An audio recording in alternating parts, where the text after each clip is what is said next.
Hello? Hello? Podcast Network Asia. Lisih wangi seliramu tuh makin sirno ojo tangi kan guling awas jok ngetoro aku lagi bang wingo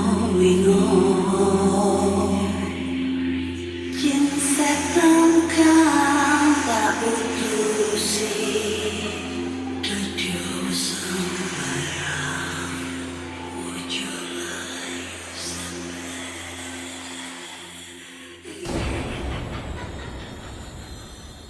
Hai Rek, iya apa kabar? Ketemu lagi dengan aku si Ana di podcast Kisah Horor.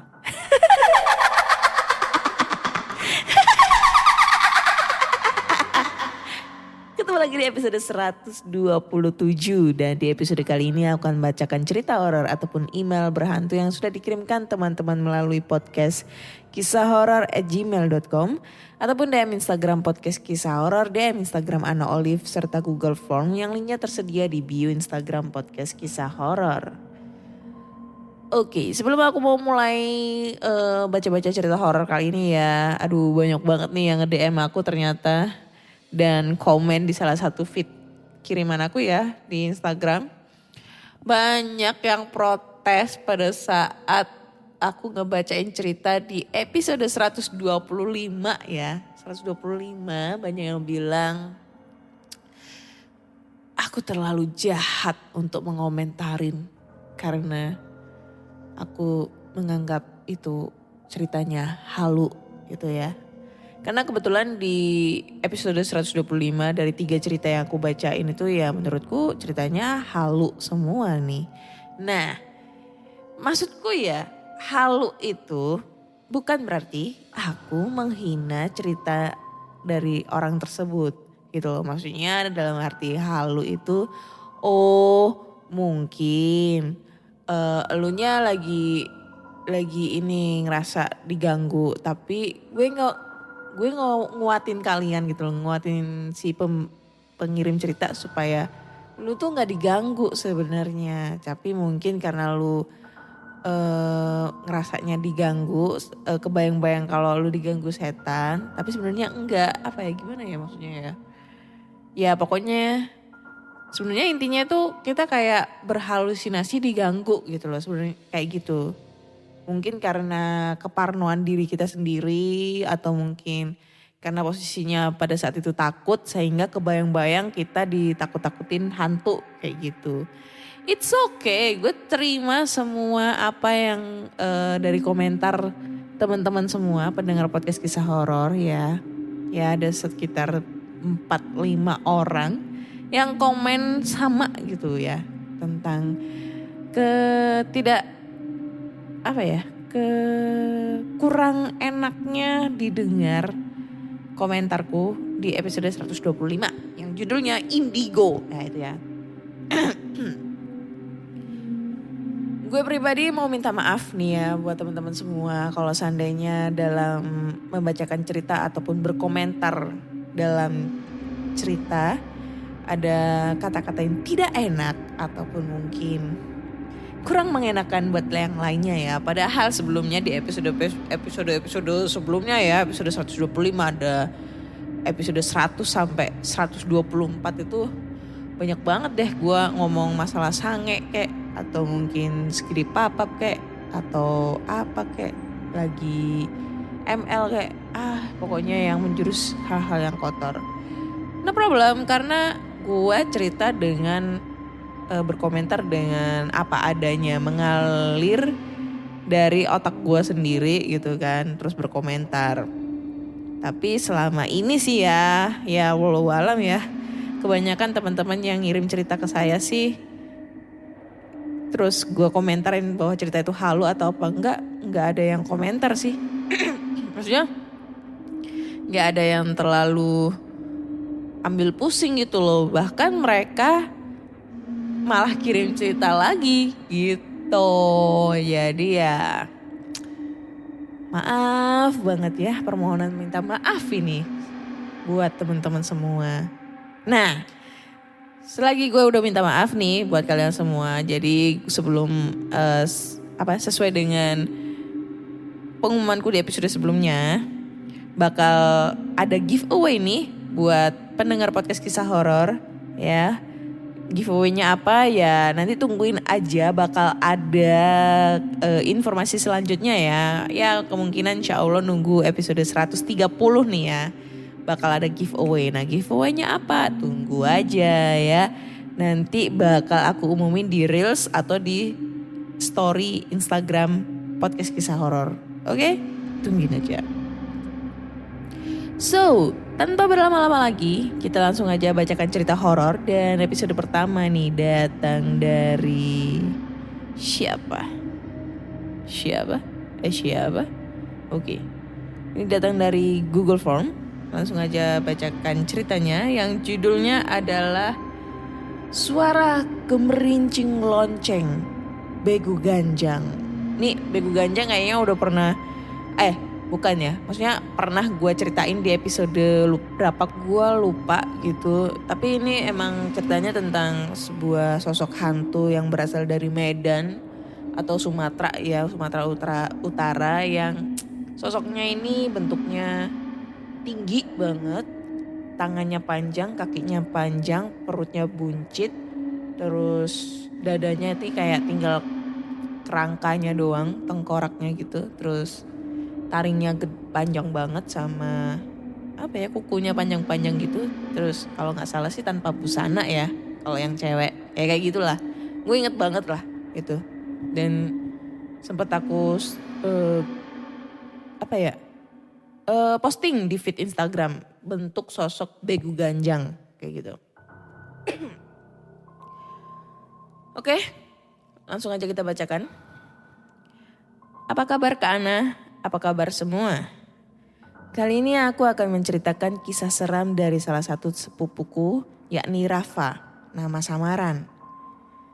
Jadi Rafa beserta keluarganya waktu itu hendak berlibur untuk mengunjungi kediaman kakeknya yang berada di kota Medan. Kebetulan di kota tersebutlah awal dari kisah romansa berjumpanya pamanku dengan sang istri. Dan mereka pun memutuskan menikah di Medan. Sesampainya mereka di Medan, Rafa dan keluarganya langsung mendatangi kediaman kakeknya. Seharian mereka menghabiskan waktu bersama karena lama tidak bertemu. Keesokan harinya mereka mengunjungi beberapa tempat yang menjadi landmark di kota Medan. Seperti Masjid Raya Al-Masyun, Istana Maimun, dan lain-lain.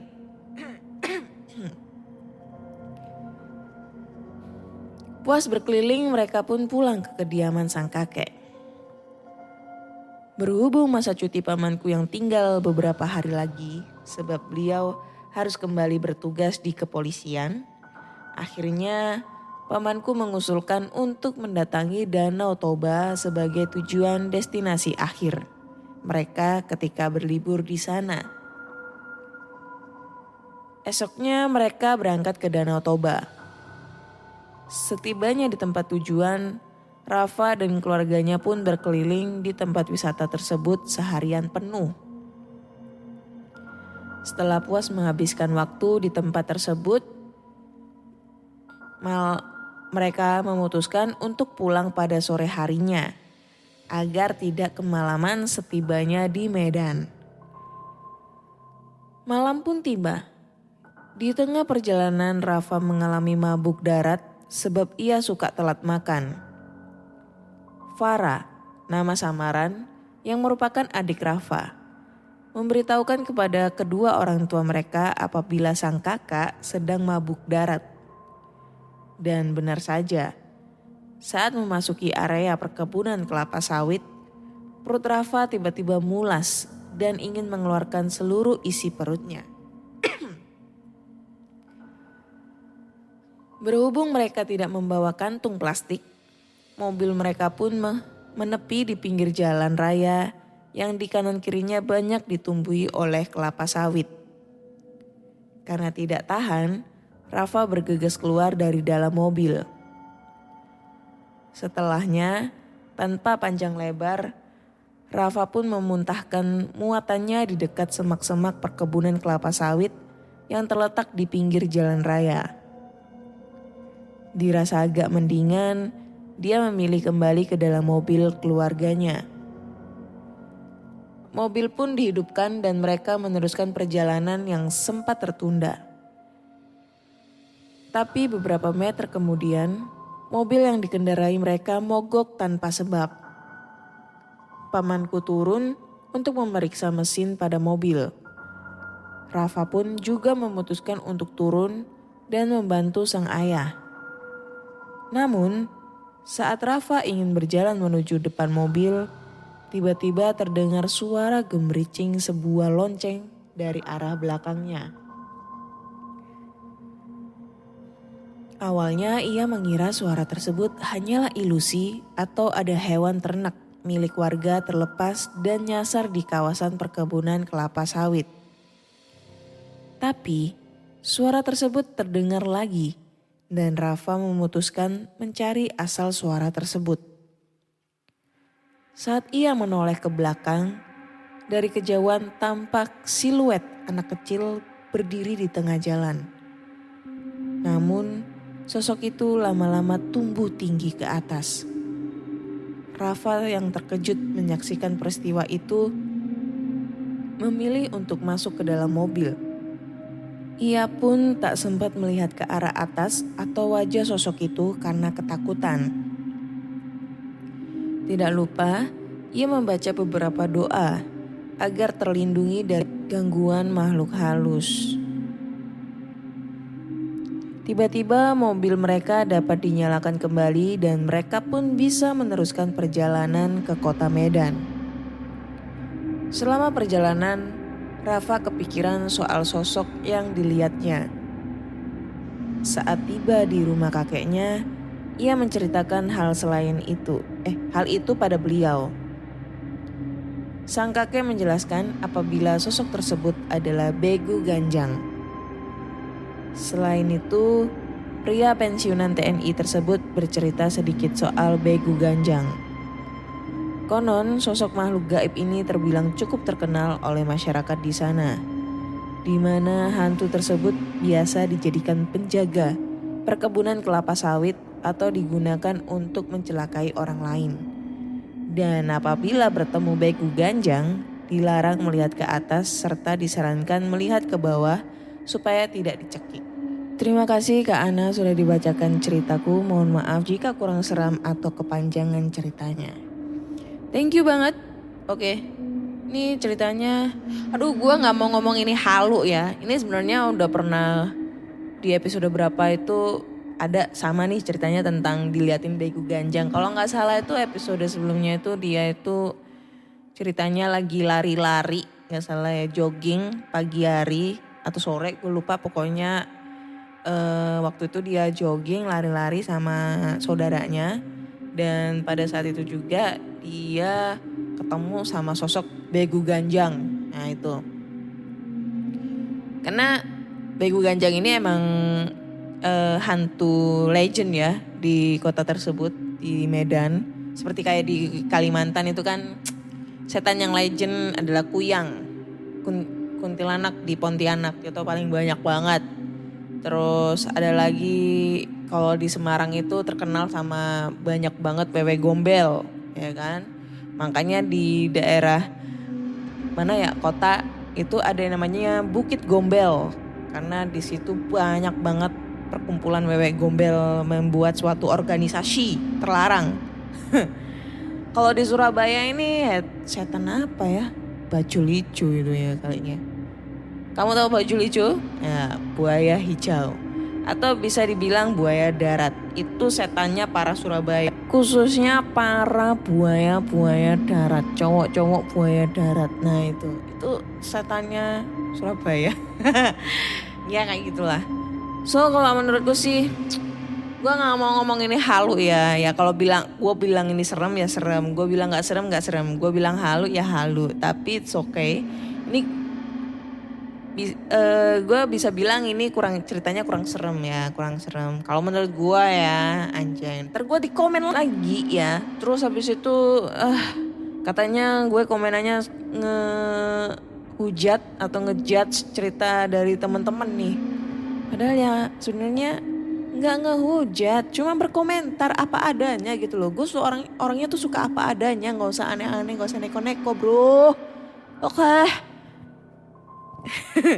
Jadi kalau gue secara pribadi ceritanya kurang serem. Tapi kalau misalnya si Rafa ini ngelihat sosoknya secara real ya, karena dia ngelihatnya kan sosoknya bayangan nih, bayangan sosok anak kecil tiba-tiba tambah tinggi, tapi tidak melihat sosok wajahnya. Nah itu. Tapi kalau seandainya dia ngelihat sosok wajahnya, bisa jadi itu menjadi suatu cerita yang seram dan horor banget gitu, ya kan? Karena kalau aku ngelihat di Google ya, sosoknya Begu Ganjang itu serem banget anjir, apa ya? Hampir kayak kalau posturnya itu kayak cewek katanya nih di gambarnya tuh susunya lagi. Payudara ya. Payudaranya tuh kayak panjang banget, berasa kayak wewe gombel gitu loh. Wewe gombel kan gitu, payudaranya panjang banget gitu kan.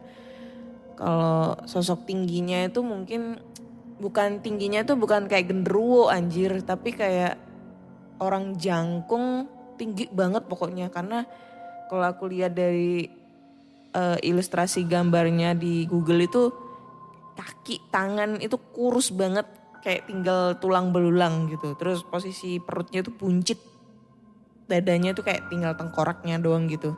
Serem anjir. Itu dah. Begu Ganjang. Next, kita lanjut ke cerita berikutnya ya. Kayaknya cerita-cerita yang lainnya itu panjang-panjang soalnya. Kamu lagi mau mengembangkan podcast kamu, tapi bingung caranya bagaimana? Mulai dari sisi performance-nya, menentukan rate konten kamu, sampai bagaimana cara memonetisasinya. Nah, coba deh cek Podmetrics. Podmetrics adalah platform yang bisa membantu kamu untuk lebih mudah melihat performa konten podcastmu. Lalu melalui Podmetrics, kamu juga bisa menentukan rate podcastmu melalui data yang tersedia. Serta bisa juga memonetisasi kontenmu dengan champion-champion dari brand yang cocok dengan podcastmu. Bahkan, Podmetrics juga bisa membantumu untuk mendapatkan inspirasi dalam membuat iklan pada podcastmu dengan contoh iklan yang sudah tersedia. Nggak ketinggalan juga, sekarang Podmetrics juga ada fitur Pod Earnings dengan berbagai metode pembayaran. Sehingga memudahkan kamu untuk mendapatkan penghasilan dari Podmetrics. Jadi, kalau kamu seorang podcaster, pastikan kamu mendaftar Podmetrics dengan memakai Podmetrics referralku. Klik langsung aja podlink yang ada di deskripsi box dalam episode ini. Oke, cerita berikutnya ini datang dari mana ya? Nih, anjay, panjang nih ceritanya. Ini datang dari email. Dari siapa ini namanya? Gak tahu namanya siapa karena susah banget nama emailnya anjir. Ya itulah pokoknya namanya. Ceritanya tentang kampung seram. Nah itu. Halo Kak Ana dan pendengar podcast kisah horor. Sebagai pencinta horor nih yang selama ini cuma jadi silent listener. Waduh, silent listener anjir. Bahasa Inggris gue jelek banget. Nah, sekarang aku mau coba share pengalaman-pengalaman hororku nih ke podcast kisah horor. Mohon dimaklumi karena aku bukan penulis, jadi kalau ada kata-kata atau tanda baca dan lain-lain yang kurang baik. Oke, berhubung lagi bengong nih karena WFH dan WFH-nya pun gak work secara aneh sales di bidang non-essential. Jadi toko-toko pada tutup dan gak bisa nyari orderan, jadi ya di rumah bengong dah. Sekarang kan udah gak WFH lagi bro. Jadi ceritanya gini kak, ini benar-benar aku alamin sendiri dan kejadiannya waktu aku masih kuliah. Walau gak lulus, curhat loh ya. Oke, kali ini aku tinggal di kamar yang ada di rumah utama. Terus aku pindah ke warung. Kenapa aku pindah ke warung? Pertama, warungnya udah tutup karena sepi. Entah emang sepi atau ada yang jahil, tapi isu dari pamanku sih dijailin karena ada warung yang tersaingi. Nanti aku ceritain ya kak. Dan yang kedua, alasan aku pindah ke warung karena bisa bebas. Soalnya beda rumah. Pintu keluar masuknya tersendiri tanpa ganggu orang rumah. Secara aku doyan ngelayap dan nongkrong sama teman-teman dan pulangnya biasanya menjelang subuh. WK. Maklum anak muda. Oke begini. Aku tinggal di warung udah lumayan lama dari mulai masuk kelas 2 SMA. Awal aku tinggal sih kagak pernah ada kejadian apa-apa. Sampai pas beberapa hari belakangan ini selama aku tidur di warung sedikit agak gimana gitu. Kayak ada yang perhatiin dari pojok deket meja jualan. Belakangan ini tidur di warung selalu ada perasaan ada yang perhatiin tapi aku cuekin aja. Nah, sampai suatu malam, kalau gak salah malam Jumat. Kenapa aku inget malam Jumat? Soalnya aku abis dibeliin nasi goreng sama om. Om aku libur tiap Jumat, jadi Kamis malam pasti pulang lewat depan rumah aku dan selalu beliin aku makanan entah itu nasgor, cakwe, atau pempek ya. Jangan sampai kepleset nih ya, pempek. Dan kebetulan malam hari itu aku kagak ngelayap kemana-mana. Tidur-tiduran aja di kamar sambil dengerin radio, sambil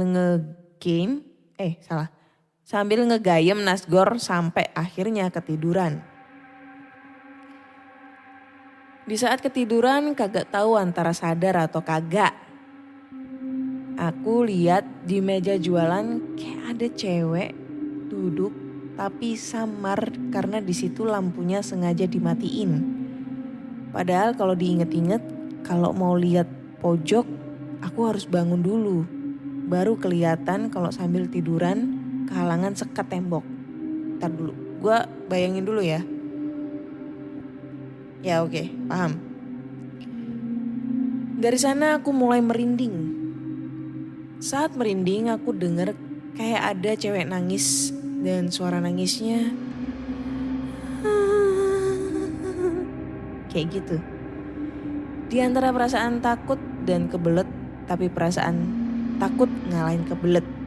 Jadinya aku paksain tidur. Tapi apa daya malah kagak bisa tidur. Malahan badan kagak bisa digerakin, rep-repan kata orang mah. Untungnya suara nangisnya hilang di situ. Hilang. Di situ aku udah merasa tenang aja. Udah pergi kali ya tuh cewek. Ternyata bukannya pergi itu cewek, malah penasaran aku tuh. Cewek pindah di deket kaki dan kagak lama bau kaki berasa yang garuk. Garukannya itu kerasa nyata banget. Kuku tangan gimana sih kalau kaki berasa yang digaruk?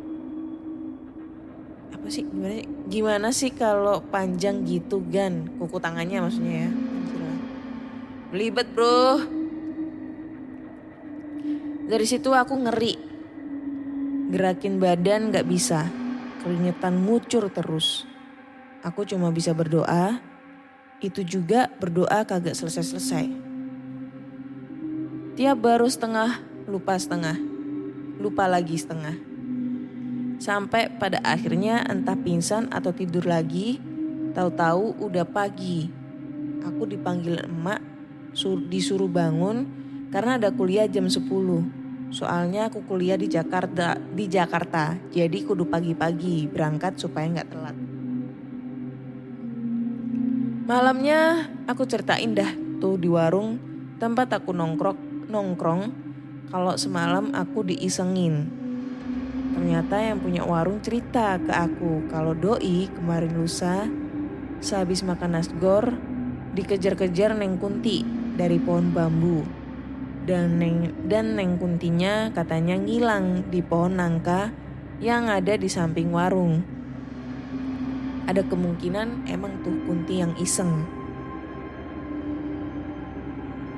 Udah cukup sekian dulu Kak cerita dari aku. Next time aku bakal cerita lagi tentang pengalaman horor di warung ini. Agak sedikit belibet ya ngomongnya ya. Tapi it's okay lah, gue nangkep nih ceritanya. Jadi dia itu dihantuin sosok hantu. Suara ya, lebih tepatnya suara-suara. Dan katanya sih suara itu timbul gara-gara ada salah satu pemilik warung yang makan nasi goreng 2 hari sebelumnya itu, terus dikejar-kejar kuntilanak yang tadinya nangkring di pohon bambu kuning, terus pindah ke pohon nangka yang ada di pinggir warung. Nah, menurut filosofi pohon perpohonan ya, tumbuh pertumbuhan, daun per daunan, buah per buahan, membuahi dan ya itulah. Sebenarnya sih kenapa ya identik pohon-pohon buah ini itu serem banget. Selain pohon beringin ya. Pohon buah itu ada pohon nangka, pohon sawo, pohon duren, pohon mangga, pohon pisang. Terus apa lagi ya? Itu deh. Itu aja sih yang gue tahu ya. Juwet.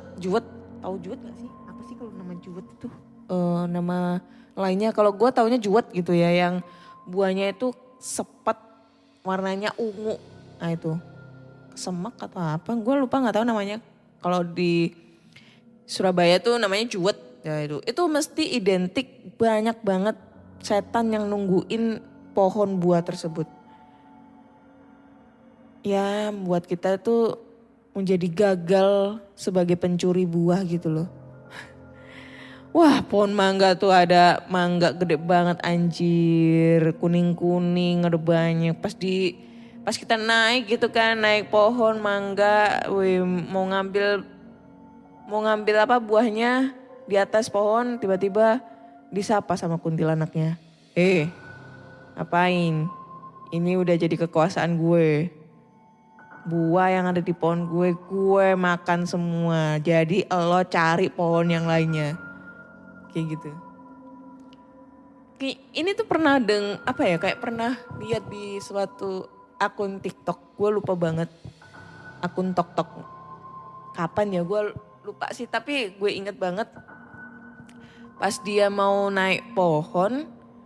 Tiba-tiba temennya itu nyorot ke atas. Ada sosok kuntilanak lagi nangkring cir di pohon rambutan.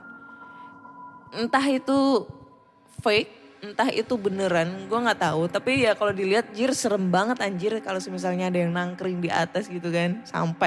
Sampai yang mau naik pohon itu jatuh anjir dari pohon. Untungnya itu jatuhnya nggak terlalu dari ketinggian yang tinggi amat gitu loh. Ya pokoknya gitu deh. Kenapa ya identik dengan pohon buah-buahan ini banyak banget penunggunya, entah itu genderuwo, entah itu kuntilanak, entah itu pocong. Kalau pohon pisang itu biasanya identik pocong, mangga, rambutan, duren, sawo. Mangga, rambutan, sawo itu identik dengan kuntilanak. Kalau nangka, terus apa lagi ya? Gue lupa. Apa gitu satunya itu identik dengan genderuwo. Itu. Mungkin ada yang punya cerita tentang pengalaman diganggu hantu pohon. Langsung aja kirim ceritanya ke podcast kisah horor ya. Next, lanjut ke cerita terakhir ya. Ini cerita terakhir.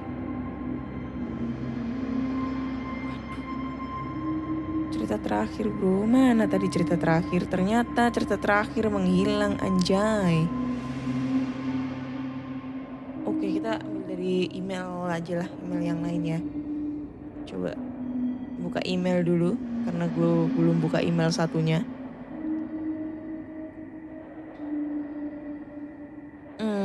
Wait. Nah ini dia. Oh ya udah gak ada, jadi kita baca dari sini. Judulnya adalah Kosan Bekas Rumah Belanda. Wah ini Cumen Project yang udah sering banget gue hujat ya ceritanya. Ini Mas Cumen Project ini banyak banget kirim cerita, berkontributor ngirim cerita itu ada sekitar hampir 10 cerita. Dan dari 10 cerita itu gue udah pernah hujat-hujat ceritanya ya. Kalau ceritanya gak serem, ceritanya halu, tulisannya blibet, tanda bacanya gak jelas. Dan dia gak pernah tersinggung bro. Dia malah sering kirim cerita lagi yang lebih serem lagi ya. Salut banget nih sama Mas Cumen ini. Banyak banget deh ceritanya. Oke. Assalamualaikum Kak Ana. Ini saya Cumen Project. Kali ini saya akan menceritakan ketika saya mengalami beberapa kejadian aneh di kosan yang berada di daerah Jakarta Selatan. Ini cerita ketika saya masih kuliah di universitas swasta di kota Jakarta. Oh ya guys, kalau sekilas info ya, jadi kalau ada suara ngeong-ngeong, ngiung-ngiung, tolong abaikan. Karena itu adalah majikan saya yang meronta-ronta, yang mengeong-ngeong, yang berteriak-teriak menyuruh babunya untuk ngelonin dia. Jadi tolong abaikan ya, tenang ya. Saya lagi kerja, nyari uang buat beli Royal Canin gitu kan. Karena ya itulah majikan makan Royal Canin, babunya makan Indomie. Langsung aja kita bacakan ceritanya ya. Assalamualaikum Kak Ana, ini saya Cumen Project. Kali ini saya akan menceritakan ketika saya mengalami beberapa kejadian aneh di kosan saya yang berada di daerah Jakarta Selatan. Ini cerita ketika saya masih kuliah di universitas swasta di kota Jakarta. Langsung saja ke cerita. Kejadian di kos bekas rumah Belanda. Aku kuliah di kota Jakarta karena rumah saya di kota Sukabumi dan ditambah lagi rumah saudaraku yang berada di kota Jakarta masih direnovasi. Jadi saya berinisiatif untuk ngekos di daerah Jakarta Selatan. Waktu itu saya sampai kos pada malam hari sekitar jam 10 malam. Setelah beres-beres semua, saya tidur karena sudah lelah dengan aktivitas kampus tadi pagi. Aku mencoba untuk tidur, tapi suasananya berisik banget. Dan ada yang tertawa, orang berbincang, berisik langkah kaki. Aku WhatsApp penjaga kos guna menanyakan, kenapa kok berisik pak di luar? Lagi banyak orang ya? Tapi penjaga kos bilang, tidak ada siapa-siapa kok. Tadi bapak keluar buang sampah. Berarti yang baru sampai ke kos hanya saya saja. Saya mendengar penjelasan dari bapak kosan penjaga. Tubuh saya langsung merinding sambil dengerin bacaan Al-Quran menggunakan headset. Kosan saya itu satu rumah sama yang punya. Jadi ada beberapa kamar untuk dijadikan kos. Saya kebagian kamar di lantai 2. Yang di lantai 3 khusus buat yang punya kos. Tapi sang pemilik jarang ada di rumah. Yang bikin saya mau kos di sini karena tidak banyak anak kos. Karena hanya ada beberapa kamar saja yang dijadikan kosan. Lingkungan kos yang banyak pepohonan besar membuat udara menjadi sejuk. Padahal di kota Jakarta yang panas dan polusi udara. Kosan saya ini tidak bebas, jadi beberapa penghuni kosan tidak suka dunia luar. Dan gerbang jam 9 sudah ditutup. Kecuali saya. Dikarenakan saya meminta kunci serep dan harus bertemu saudara saya untuk sesekali. Dan om saya pun sudah meminta izin kepada sang penjaga kosan. Apalagi saya saat itu kuliah mengambil jurusan desain komunikasi visual. Jadi tidak ada masalah. Oke, lanjut ke cerita. Setelah beberapa hari kos di rumah Belanda ini, saya tidak merasa takut. Tapi memang sering saya terkena tindihan. Apalagi saat pulang ngampus larut malam. Hampir setiap hari ketindihan. Melihat pocong tidur di atas lemari.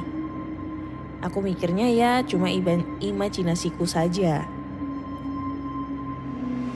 Kamar mandi hanya 2. Jadi saya tidak mau mengantri, memutuskan untuk bangun sebelum jam 4. Guna berlama-lamaan di kamar mandi. Waktu saya pergi ke dalam kamar mandi dan melewati dapur yang lampunya masih padam, sesuai peraturan kalau tidak ada kepentingan di dapur lampu tidak boleh dinyalakan. Ketika saya sedang membasuh tubuh dengan air, saya mendengar ada suara orang sedang mencuci piring. Benturan gelas sama gelas atau panci membuat bising sekali. Dalam hati saya berkata, syukurlah Mbak Sumi sudah bangun jam segini. Lagi marah kali ya, nyucinya gaduh bener. Seberes mandi betapa kagetnya saya ketika berjalan melewati dapur. Gelas dan piring masih berantakan di meja makan. Dapur masih gelap dan tentunya masih sangat sunyi sekali. Saya tidak pernah menceritakan kejadian ini kepada rekan-rekan kosan yang lain. Takut mereka menjadi parno. Kejadian selanjutnya adalah sumur tua yang berada di belakang kosan.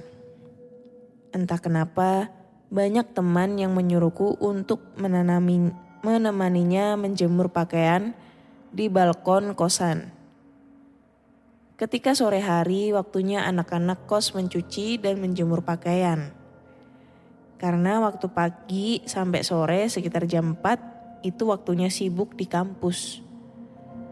Ketika pukul 5 sore, teman kosku menyuruhku menemaninya menjemur pakaian. Jemuran pakaian ada di paling belakang rumah dan bersandingan dengan sumur tua. Saya menunggu teman saya sampai selesai. Setelah selesai, teman saya mengajak untuk kembali balik ke kamar. Tapi saya menolak ajakan itu.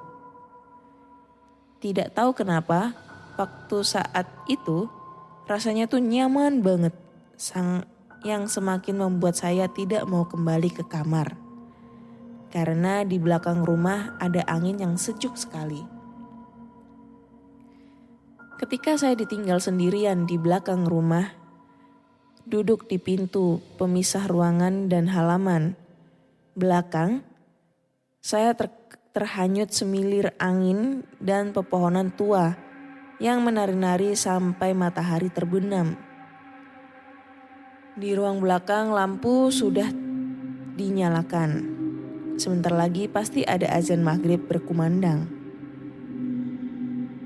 Ketika saya berbalik badan untuk pergi ke dalam kamar, saya melihat bayangan saya persis di kaca jendela. Tapi saya melihat ada bayangan lain mirip seperti pocong di belakang saya. Saya sempat bilang, "Woi, kagak usah jahil napa? Raka!" Saya setengah berteriak memanggil nama teman saya. Karena emang anak itu sering jahil kepada saya. Ketika saya menoleh ke belakang, ternyata tidak ada siapa-siapa. Bayangan pocong itu juga sudah menghilang. Dan seketika saya langsung berjalan ke dalam kamar. Beberapa hari kemudian kejadian janggal kembali hadir. Melihat temanku sedang wudhu. Seperti biasa saya mandi selalu nomor 1. Ketika teman saya yang sholat sedang wudhu di tempat pencucian piring, bukan wastafel. Saya pun berbicara ke Mbak Sumi. Jadi Mbak Sumi ini yang suka bantu-bantu di kosan.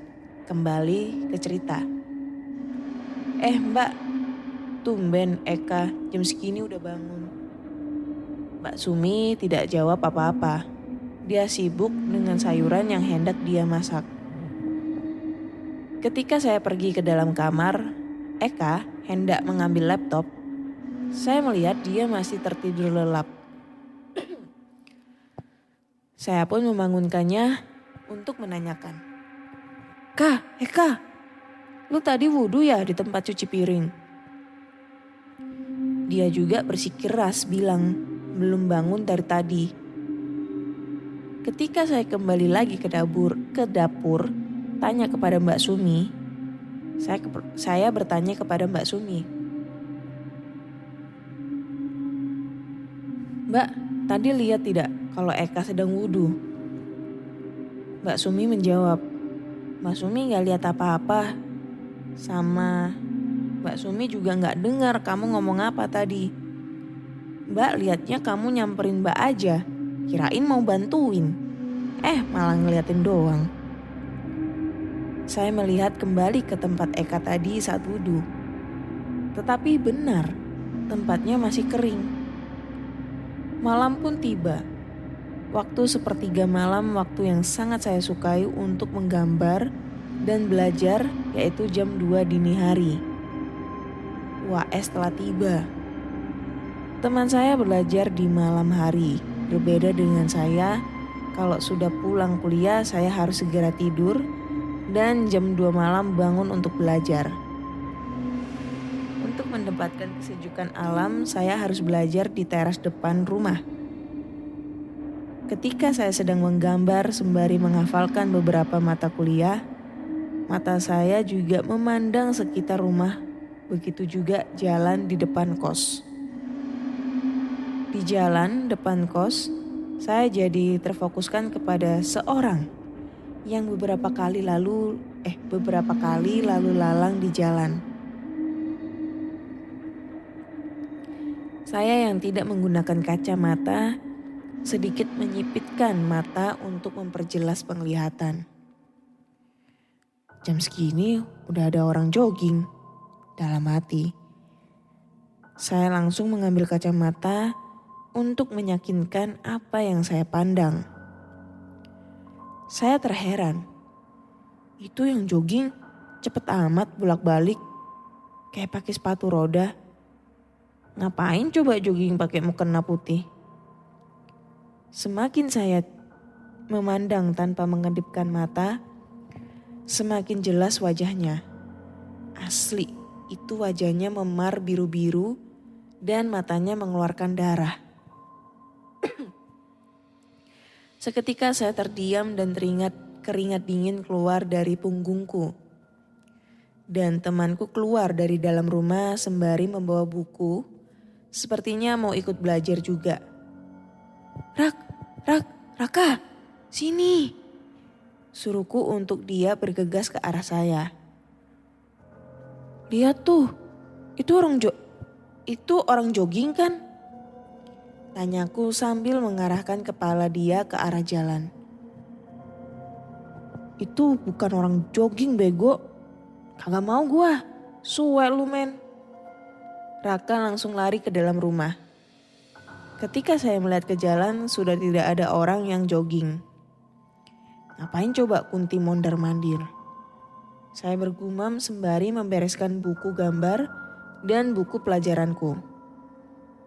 Saya langsung bergegas masuk ke dalam kamar dengan keringat dingin yang masih keluar dari punggungku. Beberapa bulan kemudian saya pindah ke rumah saudara yang baru selesai direnovasi.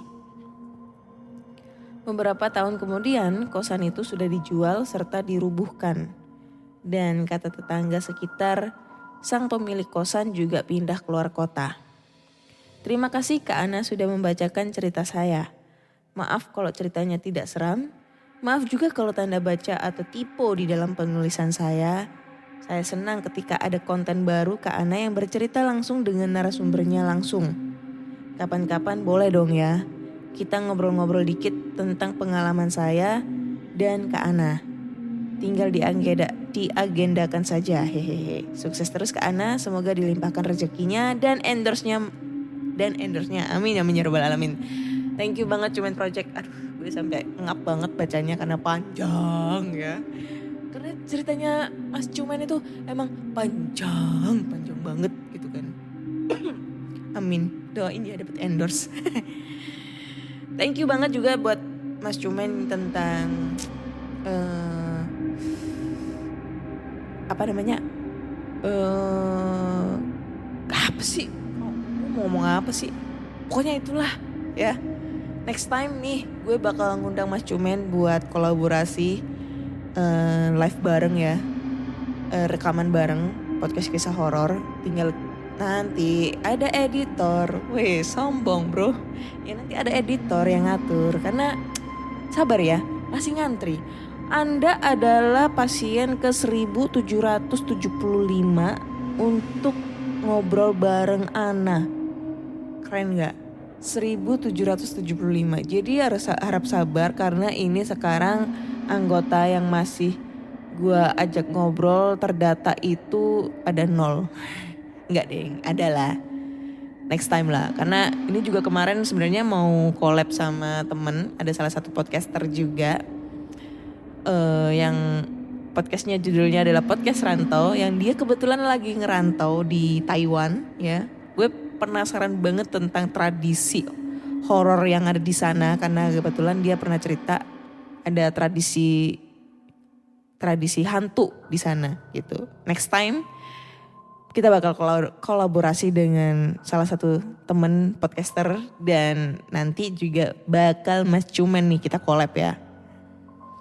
Oke, thank you banget buat semuanya. Kayaknya cukup sekian dulu cerita yang udah aku bacakan. Udah 3 cerita yang udah aku bacakan.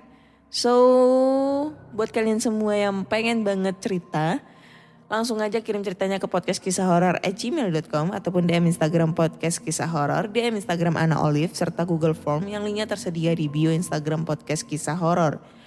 Terus, buat teman-teman nih yang pengen kolaborasi podcast live, secara live ya, kita ngobrol-ngobrol bareng nih ya. Langsung aja ngubungin via DM ataupun via Google Form ataupun via email. Nanti bakal aku hubungin nih kalau semisalnya udah ada jadwal yang tertentu.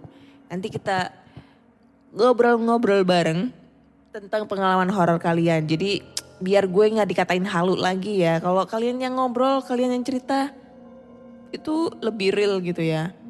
Apa ya, lebih menjiwai cerita horornya itu. Lebih merasuk ke dalam sanubari. Lebih horor ceritanya, lebih bikin merinding orang-orang. Dibandingkan kalau gue yang ngebacain, kesannya nanti halu, gue yang dihujat.